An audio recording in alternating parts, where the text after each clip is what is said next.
Hello, everybody. Welcome to the challenge day 3. So this day is devoted to academic grammar. Yeah, let's start.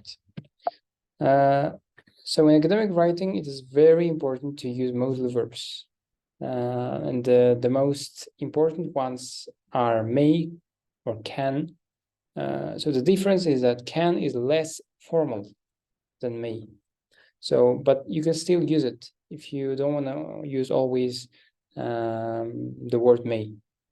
And other words are could and might. So why do you need it? Let me show you here. This will be, for example, we have a sentence. This will be the best solution of the problem. So here we are sure that this will be, but in academic writing, your language should be very soft and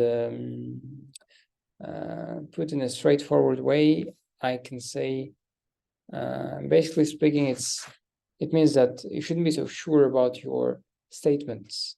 So if it's a fact, okay, but this is an opinion. So you should say this could be the best solution of the problem. So this modal verb could makes the sentence softer, gentler. So it makes your academic writing better. Another example is working online is uncomfortable for the elderly. So working online may be uncomfortable for the elderly. The same thing. Is it means that's a fact, but it's not a fact. It may be uncomfortable for somebody, but for someone else it may be comfortable. So it's better to write may, to use may. Okay. And the next one is students will like the new subject. Here I'm sure that they will like, but I cannot be sure still. The same logic.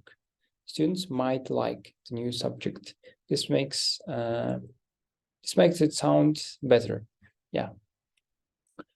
That's about modal verbs. So the conclusion is that always try to make your language softer by using modal verbs. Okay. Another thing about academic writing grammar is sentence structures. So there are 4 types of sentence structures. First one is simple. Simple is when you have one independent part. So first of all, what's independent part? It's written here. Independent part is subject plus verb. For example, I play. That's one independent part. And subject plus verb, which can be a separate sentence. So it can stand as a separate sentence, as one sentence. It can make sense. For example, I drink tea. So this is a type of sentence that we are always using.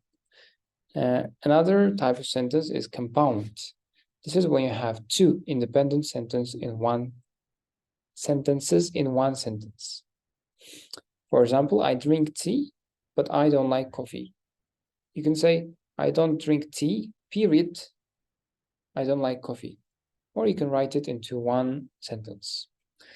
Third type is complex. This is when you have one independent and one dependent. So, dependent part is subject plus verb, but which makes sense only with the independent part. For example, I drink tea because it helps with thirst. So I drink tea, this is independent. Because it helps with thirst, this is dependent. Because if I just say because it helps with thirst, it will lose meaning. It will not make sense. It makes sense only if we have I drink tea, this part before this, because it helps with thirst. So only when they are standing together, the sentence makes sense. So that's why it's called complex and the dependent part of the sentence. And the last part is called compound complex. This is just like the mixture of complex and compounds, where you have 2 independent parts and 1 independent part. For example, I drink tea because it helps with thirst, but it costs more expensive than coffee. So I drink tea, this is independent. Because it helps with thirst, this is dependent, but it costs more expensive than coffee. This is second independent. That's it. And why do we need these types or structures of sentences? So when you're writing, you shouldn't repeat the same structure of sentence over again and again. you should change it. You should use all these 4 types of sentences. You should mix them. So this will show the level of your English language skills and so on. So that's it.